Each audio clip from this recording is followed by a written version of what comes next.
Hey everybody, welcome to another episode of What I Watched, and this is what I watched in March 2022. Yeah, all right. So, I know in my last video, which was my ranking for all the songs off of the Rolling Stones Sticky Fingers, at the end of it I said that my next video will be my top 5 favorite movies of the year 2005. Well, see, I I did record that video, but then at the last minute I was like, you know what? I don't want to do that. I don't want to do those videos anymore where I give like my top 5 or top 10 favorite movies of each year. Um Mostly because I'm planning on doing I have a secret project going on. I won't reveal until sometime this year. I don't know when it'll be, but sometime this year. I won't reveal what it is till then. But yeah, I decided not to do those anymore. I kind of find them a little bit pointless. And plus, there's a bunch of movies I know that I would leave off that probably a lot of people would want me to put on those lists, but either I haven't seen or I don't like them, so that's why they're not on them. Because I know I did get a my I think what was it, top 5, or was it no, I think it was top 5 favorite movies of 2008. It did get a dislike, and I think it's because I did say that I didn't have The Dark Knight on there. So yeah, so yeah, I'm not gonna do that anymore. I'm not gonna do those videos. So since this is I'm recording this on the 1st of April, but this won't come out till Monday. Um, that would be what, the 4th. Yeah. Well, so I decided to go ahead and do a what I watched, a new episode of what I watched, and this is of course what I watched in March 2022. All right, so this one might be a little shorter than the other what I watched episodes because I actually didn't watch a whole lot of movies this month. I watched 14. I watched 14 movies. Actually 15, but I only have 14 on here because there was actual one movie I forgot. I forgot to log in on Letterbox. That was 2001: A Space Odyssey. I did watch that movie during this month, but I forgot to log in on Letterbox, so I won't be talking about 2001, unfortunately, in this video. But yeah, and also a lot of these are Stanley Kubrick films. I'm not going to be talking about them for too long. I'm just going to say like maybe a brief thought about each one and then give the rating. Um, that's because my Stanley Kubrick ranking. I should be doing that sometime very soon. I'm still not done with it. I still need to watch Barry Lyndon, The Shining, Full Metal Jacket, and Eyes Wide Shut. Of course, I've seen all those movies before, but I had to watch them again for the ranking. So not sure when. I'm still not sure when that will be. Hopefully, sometime this month. We'll see. But I'm not going to be talking about the Stanley Kubrick films that much in this video because I'm going to wait till then. Um, so anyway, and also I also am going to pause a lot in this video. This is a new thing I'm going to do for now on in most of my videos. The list videos mostly, where I'm going to be pausing, because some of these movies I don't own. The movies I own, of course, I'm going to show the DVD or Blu-ray of. But the movies I don't own, I'm just going to show like a poster of it on my phone. But I'm going to be pausing so I can do that. And also, I'll be showing the ratings too. I usually say what the ratings are, but I'll be showing the ratings on on these sheets of paper on these sheets of paper. So yeah. All right. So all right. Let's go ahead and get started, shall we? I'm gonna pause it real quick. Okay. So all right. March 1st. March 1st, I watched for the first time, and this was originally for my what I was it this ranking that I was working on, and it's another one I'm canceling. I'm not going to do it either anymore. But this list I was working on ranking every Best Picture winner. I'm still gonna rank every. Well, I was ranking every Best Picture winner that I've seen. I'm still gonna do some like the rankings of every Best Picture winner from like each decade. I'm still gonna do those, but I'm not gonna do that list of every Best Picture winner that I've seen. But this was for that because I did have this movie. I don't have it now because I did not like this movie, unfortunately. And this might give me some dislikes because this is a very beloved film, but I did not like it. But on March 1st, I watched for the first time Gladiator. Yes, Gladiator. I'm sorry if you can't see that real good, but yeah, I did not like Gladiator. I didn't. I thought this movie was a snooze fest, honestly. This movie was really boring. I could not get into it. The only positives I have for it are like the cinematography was pretty good for the most part. The score wasn't bad, and I don't even care for Hans Zimmer very much, but I thought his score was decent. And a good performance by Joaquin Phoenix. And okay, Russell Crowe was pretty good too, but Joaquin Phoenix was very good in the film. That's it. That's all the positives I have for this movie. This movie was just so fucking boring. I just could not get into it. So sorry, Maximus. To answer your question, no, I was not entertained. I was not entertained by Gladiator. I thought this movie was so boring. Yeah. So I give Gladiator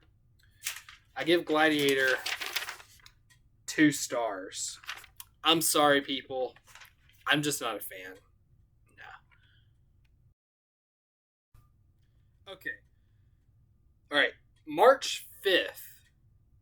March 5th, I watched for the first time. I mentioned this in my it was my review for The Witch. I said that originally I was going to review this movie, but I end up reviewing The Witch instead.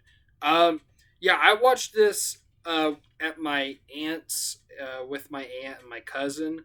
We watched for the first, I think all three of us for the first time, but yeah, I know it was my first time for sure. I watched for the first time Requiem for a Dream. I'm sorry if you can't see that real good, but yeah, Requiem for a Dream. Uh, I loved it. I loved Requiem for a Dream. I know this movie, a lot of people don't like it because it's just like too horrific and stuff, too disturbing. And yeah, it is very disturbing, especially at the end of the film. But I happen to love it though. I don't really get disturbed too often while watching movies. I mean, of course, my favorite movie of all time is Eraserhead. The only movie that like really disturbed me was The Neon Demon, which was a movie I reviewed for the channel. Go check it out if you haven't already. But yeah, that was a fucked up movie. And yes, this is a fucked up movie too, Requiem. But I happen to love this movie. I thought all the performances were very good, especially by Ellen Bernstein or whatever. I think it's Ellen Bernstein, but she was even nominated for best, I think, supporting actress, or was it just best actress? I don't know, but she was nominated and well deserved. She gave the best performance in the film, I thought, and all the others too. Jared Leto, which is probably his best performance, honestly, and Jennifer Connelly and Marlon Wayans. They were all very good in this film. Yeah, I loved Requiem for a Dream. It is very disturbing, but I just thought it was a masterpiece, and I need to watch it again. I need to get it on DVD or Blu-ray. Unfortunately, I didn't show a DVD or Blu-ray because I don't have one, but I need to get it because I really enjoyed it. I don't know whether or not, because it's from the same director of Black Swan, Darren Aronofsky. I have to say his name slow because it doesn't sound good whenever I try to say it fast. But yeah, I've seen Black Swan and The Wrestler, and I love Black Swan. The Wrestler's good too, but I don't know if I like this better in Black Swan or not, uh but yeah, I need to get Requiem for a Dream. I loved it. And yeah, and I gave Requiem for a Dream. I gave that 4.5 stars. Yeah, Requiem 4.5 stars. Very good film. Okay. All right. All right. March 6th, I rewatched a movie that I reviewed for the channel. I think it might have been like last month or so. Well, it was in February, I think. But yeah, that was, which I own on Blu-ray now. Eighth Grade. Yeah, I rewatched Eighth Grade since I reviewed it, and I loved it even more than the first time. I think this is a great film. I think this is pretty much a masterpiece. I still have that one flaw with that one character, the crush that Kayla had in the beginning of the film. Like, he wasn't used very much in the film. I think that's the only issue that I have with the film. Other than that, I think this is almost a masterpiece. Yeah, I loved this movie even better than the first time. Um, Nelsie Fisher is so good in this movie as Kayla. And I forgot to mention this in my review because I even thought this even then. But um, Bo Burnham, if you're watching this, I mean I know you're not, but if you happen to be, I mean, first of all, it's such an honor of someone like you watching this. But if you're watching this, Bo, please make a sequel to this film where Kayla finishes high school. Please do. I mean, you still got time, of course. Don't wait too long though, because eventually Kayla will be, or Elsie Fisher would be like 30. But so don't wait too long. But yeah, Please make a sequel to this where she finishes high school. That will be awesome. If not, then I can respect that. But yeah, I do want a sequel to this movie. But Eighth Grade, really good film. I love it now. And I remember in my review, I believe I gave that a 4-star rating. I think I gave it 4 stars. Now I give it 4.5. Yeah, I love it that much. 4.5 stars. It's probably one of my favorites now. Yeah. Eighth Grade, 4.5 stars. All right. So, March 8th, I watched 2 movies this day. March 8th, the first movie I watched, it was a rewatch movie. It was another rewatch movie, and it is one of my favorite movies of all time. That is Trainspotting. Yes, I love Trainspotting. I wanted to watch this again because after I watched Requiem for a Dream, it made me want to watch this again. This is pretty much like a comedy version of Requiem for a Dream. But yeah, and plus my cousin gave it back to me because he had it for a while, and he finally watched it and gave this back to me. But yeah, Trainspotting. I mean, this is an amazing film. This is probably Danny Boyle's best film, even though I haven't seen even close to all of his films yet. But yeah, and Ewan McGregor, of course, Ewan McGregor as Mark Renton, great performance. I also love Kelly MacDonald in this movie, as well as the other guys too. Just a hilarious film about drugs. I mean, about drug addiction, about heroin in particular. And it's weird to picture a drug addiction movie, as a comedy, but yeah, this pulls it off very well. It's hilarious and it's just awesome. One of the best movies to come out of the 90s for sure. Trainspotting. Also, I did do a review for the sequel to Trainspotting. And go check out that review if you haven't already. But yeah, Trainspotting, I give it 5 stars. It's a 5-star movie. It's amazing. It's pretty much perfect. 5 stars. Trainspotting. Yeah.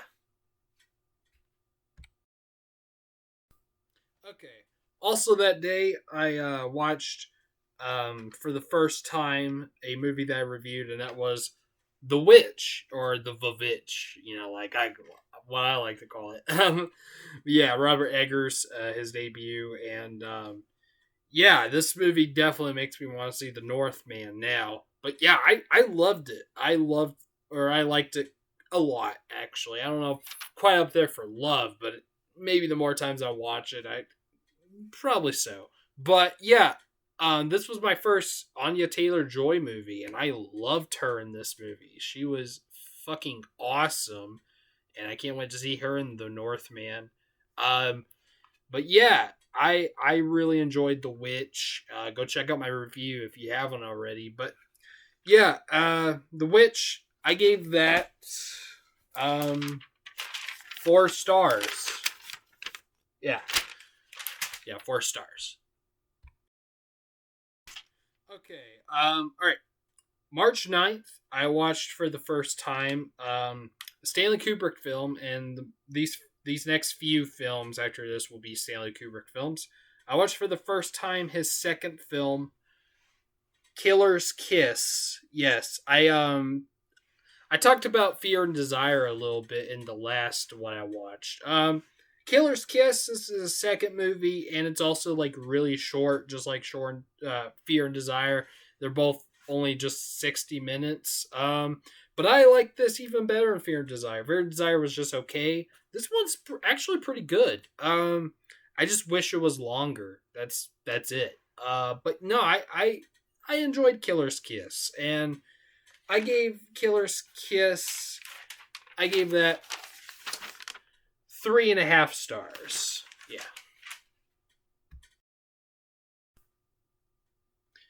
Okay. Um. Yeah. March 11th, I watched another Kubrick film, his third. That is The Killing. Um. Yeah. Sorry, you can't see that real good, but yeah, the Killing. It was okay. I didn't love it. It was just it was kind of boring, honestly. There was like only one scene that I found entertaining, but yeah, eh, it was okay. The Killing. I gave that 2.5 stars. Yeah. All right. Um, March 15th, I rewatched another Kubrick film that was Spartacus. A better version of Gladiator. What can I say? I do feel like this movie was too long. It's 3 hours, and I did not like the second act very much, but it's still a good movie. I enjoyed it for the most part. This was my second time watching it, and yeah, it's good. I'm gonna give I'm giving Spartacus 3.5 stars. 3.5. All right. March 17th, I watched for the first time another Kubrick film. Like I said, a lot of Kubrick films on here. Um, Paths of Glory. Yeah, Paths of Glory. Probably one of his most underappreciated films. I did not like it. I did not like Paths of Glory. I know there is a fan base for it. There are people that like it a lot. I didn't. I thought it was beyond boring, even more boring than Gladiator, to be honest. Only the ending I kind of liked, and it did have some good tracking shots, but and I like the black and white cinematography, but that's it. I was not a fan of Paths of Glory. I did not like it at all, really. Um, and yeah, I given this a really pretty low grade. I'm sorry, but I'm giving Paths of Glory 1.5 star. I was not a fan. Okay, March 19th. Um, another Stanley Kubrick film. This is the last one out of that bunch, though. There is one more Stanley Kubrick film on this list, but we'll get to that later. But yeah, March 19th, I watched for the first time Lolita. And yeah, as you could tell, since I have the DVD, I enjoyed Lolita. I actually did. Yes, even more in Paths of Glory. I mean, this isn't a perfect film. It did have some flaws, and yes, it does have that whole pedophilia thing to the story, but that didn't bother me too much, to be honest. I thought this was a pretty good film. I think the only problem I really had with it was what's her name? Shelley Winters. I didn't really care for her in the film very much, but everyone else was great. James Mason, Peter Sellers, Sue Lyon, who played Lolita. Yeah, they were great in this film. I really enjoyed Lolita. I'm actually talking a little bit more than I said I would. Um, but oh well, sorry. But Lolita, yeah, I'm talking more about these Kubrick films, is what I'm trying to say.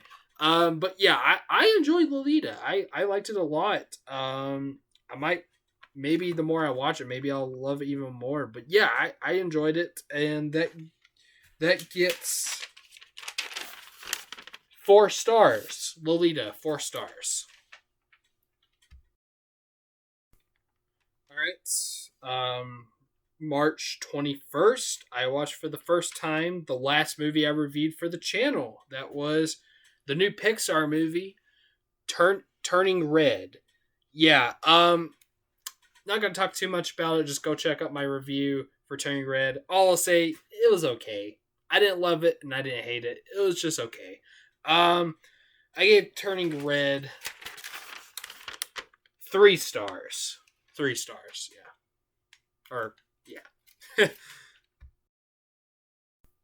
Okay, we got 3 more left. All right, so these next two I actually watched for the video that I decided not to do, my top 5 favorite movies of 2005. But I'll go ahead and talk about these two from that I had on the list. So March 24th, I rewatched a what's the name of the director? Jim. Hopefully, I'll say his last name right. Jim Jarmusch. Jarmusch, is that his last name? But this is the only film of his I've seen. He done other films such as like Dead Man and was it called Ghost Dog, Way of the Samurai, Stranger in Paradise, I think, and Mystery Train.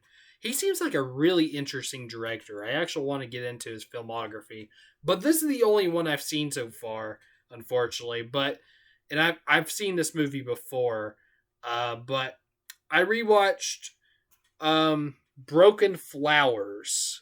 Yeah, Broken Flowers, and this is a. I would say this movie's pretty underrated. It's good. It's really good.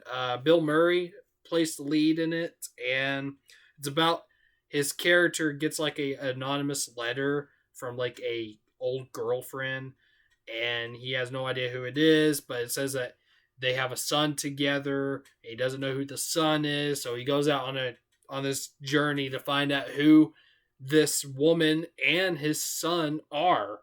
And yeah, it's a good movie. I enjoy it very much. Also has other, like I said, Bill Murray, also Sharon Stone, Francis Conroy, sorry. Yeah, Sharon Stone, Francis Conroy, Jessica Lange, Tilda Swinton, Julie Delpy is in this movie. I had no idea she was in this until I rewatched it. I love her in the Before trilogy. Mark Webber, and Christopher McDonald, Shooter McGavin, Abby Gilmore. yeah, it's a good movie. I recommend it. Very underrated Bill Murray movie. One of his best performances. I still need to watch Lost in Translation. Hopefully I will someday. But yeah, Broken Flowers. Good movie. I actually forgot to pull out the rating for it, but I'll just go ahead and say what that rating is. I gave Broken Flowers 3.5 stars. 3.5 Broken Flowers. Yeah.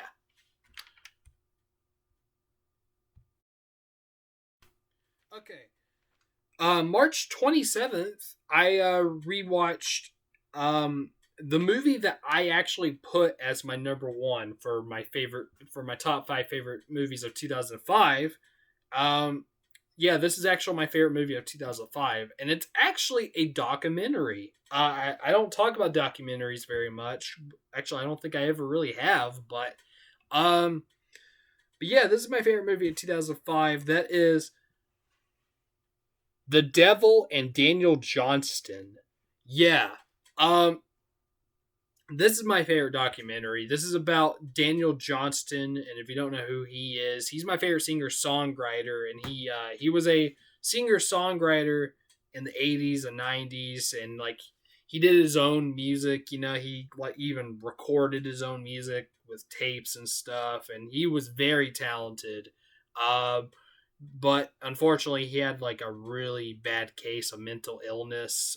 He had schizophrenia and maybe some other stuff too.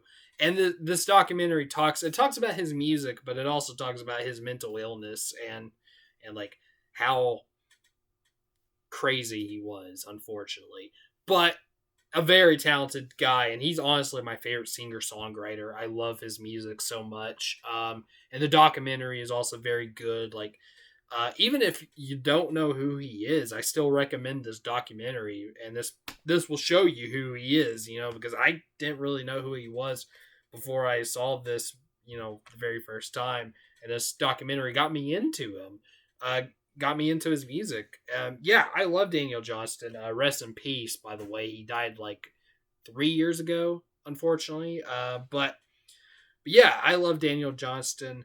And this documentary is great. I might talk about his music in the future. I might do some videos, like maybe a top 20 or top 10 favorite Daniel Johnston songs sometime. I might do that. But The Devil and Daniel Johnston, very good documentary. I recommend it if you're a music lover, especially. Definitely check it out. And even if you're not familiar with Daniel Johnston, check it out. I gave that 4.5 stars. Yeah, very good documentary. The Devil and Daniel Johnston. Check it out. It's great. All right, and the last movie I watched for March of 2022 is another Stanley Kubrick film, and it is, as of right now, and hopefully by the time I finish the ranking, I don't know, maybe not, but we'll see. But as of right now, my favorite Stanley Kubrick film, even after watching this, rewatching it, it still is right now. That is A Clockwork Orange. I love A Clockwork Orange. I know there's some people that don't like it because of the context and stuff, the stuff that's in the film, much like Lolita, but it has even more disturbing stuff probably in this film. But I can't help it. This movie is a masterpiece, despite it having some disturbing stuff, which honestly, to be honest, this isn't the most disturbing film I've ever seen. So even Requiem for a Dream was more disturbing than this, but I love this movie though. Like I said, it's a masterpiece. I love Malcolm McDowell's performance. Yeah, I'm not gonna talk too much about it. I'll save it up for the ranking. But I love Clockwork Orange, and yeah, my favorite Stanley Kubrick film as of right now, at least, and it gets 5 stars. 5 stars. One of my all-time favorite films. Clockwork Orange. 5 stars. Alright, so I'm going to pause this one more time, and I'll, actually, you know what? Never mind. I'm not going to pause. I'm just going to go. I don't really need to pause it. So I'm going to go ahead and give the quick ranking like I always do. I always rank all the movies I watched of these months. So, alright, so here's a quick ranking of all 14 films I watched in March 2022. From my least favorite to my favorite. Okay. Number 14 is Paths of Glory. Number 13, Gladiator. Number 12, The Killing. Number 11, Turning Red. Number 10, Spartacus. 9, Killer's Kiss. 8, Broken Flowers. 7 is Lolita. 6 is The Witch or The Vavitch. Yeah, that was 6. Number 5 was, or did I say 7? 7 is Lolita. 6 is The Witch. I don't know if I said that or not. I don't know. I thought I said 7 for The Witch, but whatever. Number 5 is Requiem for a Dream. 4 is The Devil and Daniel Johnston. 3 is 8th Grade. 2 is Train Spotting, and 1 is A Clockwork Orange. Yes. All right, there we go. There's what I watched in March of 2022. All right, so in the comments, give me some of the movies you watched in March of 2022, and what is your favorite and least favorite movie that I mentioned in this list. Yeah. All right, so please like, comment, subscribe, and hit the bell. My next video, I'm not sure yet. I am currently working on a ranking. This is the first time, but currently working on a discography ranking. I'm going to start doing discography rankings. And my first one is hopefully going to be the Beatles. I'm working on a Beatles discography ranking. If I don't do that, then I'll think of something else. But yeah, maybe we'll see, because I'm still in the middle of doing it. I mean, I don't know. Maybe I won't be no, I probably still will be by the time this gets released. But I've only listened to their first 3 albums so far. But yeah. Anyways, I'll see you very soon though. So yeah. Okay. Peace.